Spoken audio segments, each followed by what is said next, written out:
Assalamualaikum warahmatullahi wabarakatuh. Salam sobat hobi bola. Selamat hari Jumat teman-teman. Semoga selalu dalam keadaan sehat walafiat ya. Kualifikasi Piala Dunia di berbagai konfederasi tentu sudah menuju akhir, dan bahkan ada juga konfederasi yang sudah selesai ya, seperti CONMEBOL maupun dari OFC ya, Oceania, dan ada juga beberapa negara yang sudah menunggu di playoff antar konfederasi seperti Bolivia dan juga Kaledonia Baru. Nah, tentu di konfederasinya AFC tinggal satu tahap lagi untuk menentukan satu wakil dari Asia untuk menuju ke playoff antar konfederasi. Begitupun juga di zona Afrika ada satu tiket lagi untuk menentukan siapa nanti wakil Afrika yang akan menuju ke playoff zona konfederasi. Nah, yang menarik adalah di kualifikasi Piala Dunia 2026 ini tentu di beberapa konfederasi masing-masing ada salah satu kejutan ya. Tentu di Asia tiba-tiba Uzbekistan dan juga Yordan masuk ke Piala Dunia 2026 dengan meyakinkan mereka lolos langsung dari round 3 ya. Uzbekistan kita tahu mereka di akhir-akhir ini benar-benar membangun sepak bolanya mulai dari kelompok umur hingga goalsnya mereka di tim senior yang bisa lolos ke Piala Dunia.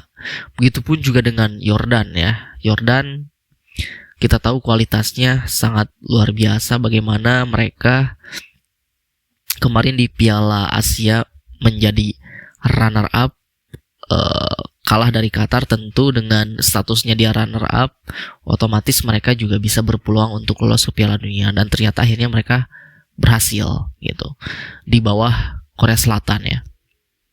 Dan tentu di zona Afrika ini juga ada beberapa kejutan yang terjadi di zona Afrika, tetapi memang dari zona Afrika ini negara yang lolos langsung itu ada 9 yang mayoritas ini mereka didominasi dari negara Afrika bagian utara ya, atau negara Jazirah Arab di Afrika seperti Maroko, Tunisia, Mesir dan juga Aljazair.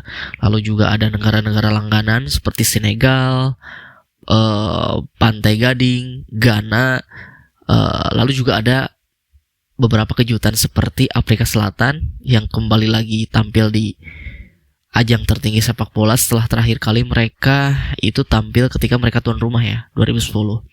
Dan juga tentu sangat-sangat kejutan yaitu adalah Tanjung Verde, negara kecil, negara antah berantah, negara kepulauan, tiba-tiba lolos ke Piala Dunia. Bahkan mereka mengungguli pesaing terberatnya Kamerun yang selalu lolos atau menjadi langganan di beberapa edisi terakhir gitu. Nah, tentu yang paling menarik di kualifikasi Piala Dunia zona Afrika ini sebetulnya bisa menjadi rujukan ya, bisa menjadi contoh bagi zona Asia gitu. Karena kemarin kita di round 4 kualifikasi Piala Dunia zona Asia yang memang dari awal sebetulnya round 4 ini itu digelar di tempat yang netral, tetapi tiba-tiba berubah. Ada salah satu tim yang menjadi peserta itu ditunjuk menjadi tuan rumah gitu. Dan tentu ya ini juga menjadi pertanyaan. Sementara di Afrika mereka di round kedua nanti akan ada 4 negara yang akan bertanding untuk memperebutkan satu tiket mewakili zona Afrika ke playoff konfederasi. Itu di round 2 mereka bermain home 2 kali ya kalau tidak salah, 2 kali home away, dan itu akan dilangsungkan di tempat yang netral. Yaitu ada 4 tim ya, ada Kamerun, Nigeria, ada Republik Demokratik Kongo dan juga Gabon kalau tidak salah. Nah, 4 negara ini mereka akan bertanding di tempat yang netral, yaitu di tempat yang sama di negara Maroko ya, dan bermain di tanggal yang sama dan di waktu juga yang sama. Jadi benar-benar zona Afrika ini bisa menjadi contoh bagi zona Asia terutama ya, yang selalu ya kita tahu ada beberapa oknum mungkin di konfederasi AFC ini mereka ingin negaranya diuntungkan gitu, seperti itu. Jadi negara Afrika ini walaupun mungkin ada beberapa sebagian yang menganggap remeh di zona Afrika ini, tetapi justru banyak sekali kejutan-kejutan yang terjadi di zona Afrika ini. Mungkin ada beberapa ketika negara Tanjung Perde itu lolos, ada beberapa netizen yang mengatakan mungkin lawannya nggak siapa gitu, kualitas lawannya. Justru menurut saya di zona Afrika ini lawan-lawannya itu, tim-timnya itu benar-benar sangat merata ya kualitasnya, bahkan tidak bisa diprediksi gitu. Kalau zona Asia kita sudah tahu kan, Jepang, Korea Selatan, Australia, Iran, lalu juga ya Saudi Arabia gitu. Tentu itu sudah kita prediksi bahwa pastinya negara-negara tersebut yang sudah langganan Piala Dunia pasti berpeluang juga bisa kembali lolos Piala Dunia, dan terbukti kan. Mungkin ada beberapa tambahan seperti Uzbekistan, Yordan, dan juga Qatar gitu. Walaupun pada akhirnya Qatar dan Arab Saudi juga mereka bisa dikatakan diuntungkan di round keempat kemarin. Ya, tetapi untuk di zona Afrika ini itu benar-benar kekuatannya sangat-sangat merata ya. Jadi tidak bisa kita prediksi negara ini.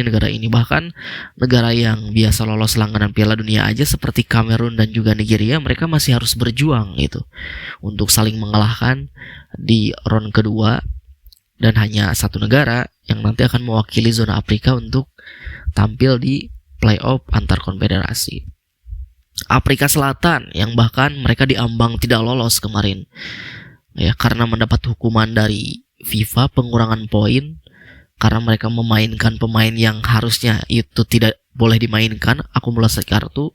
Akibat kecerobohan mereka dihukum dengan cara pengurangan poin, dan tentu peluang mereka sangat saat itu bisa dibilang tipis ya untuk bisa lolos ke Piala Dunia. Tetapi mereka hanya terus berjuang dan ya lolos. Bahkan yang saat itu di grupnya Afrika Selatan itu yang di gadang-gadang bisa lolos itu Benin ya, negara kejutan juga tuh. Tetapi di pertandingan terakhir Benin kalah dari Nigeria, dan Afrika Selatan berhasil mengalahkan Rwanda, dan Afrika Selatan naik ke puncak klasemen dan lolos langsung ke Piala Dunia. Begitupun juga dengan Tanjung Perde. Tanjung Perde berhasil mengalahkan negara pesaingnya Kamerun ya. Benar-benar tidak disangka Tanjung Perde ini pelatihnya pelatih lokal, walaupun ada beberapa pemain yang bermain di luar negeri abroad ya, tetapi juga bukan di klub-klub yang terkenal gitu, bukan di klub-klub elit ya. Tetapi kita tim nasional Indonesia kemarin tentu secara kualitas sebetulnya bisa ya, tetapi ya karena teknis kita ya masih belum bisa diunggulkan gitu, maka dari itu kita gagal gitu. Jadi sekali lagi Piala Dunia kali ini benar-benar banyak sekali kejutan di berbagai konfederasi masing-masing, tetapi juga dengan penambahan peserta ini pun juga ya kita tidak tahu ya apakah hype-nya itu akan sama seperti Piala Dunia sebelumnya yang biasa diikuti oleh 32 negara, yang memang tahun depan itu akan diikuti oleh 48 negara. Jadi tentu AFC sekali lagi harus bisa belajar dari konfederasi-konfederasi lain, dari zona-zona lain terkait bagaimana penyelenggaraan kualifikasi, entah itu Piala Dunia, Piala Asia, dan lain sebagainya, agar benar-benar jangan sampai kejadian-kejadian di kualifikasi Piala Dunia ini terjadi. Itu yang tadinya di tempat netral, akhirnya ada beberapa negara yang dirugikan. Seperti halnya di zona Afrika tadi ya, mereka nanti di round 2 akan bermain di tempat yang netral, di waktu yang sama, di jam yang sama. Jadi tidak akan ada permainan-permainan dalam katakan permainan sabun gitu ya. Itu saja dari saya, terima kasih. Sampai jumpa lagi di video selanjutnya.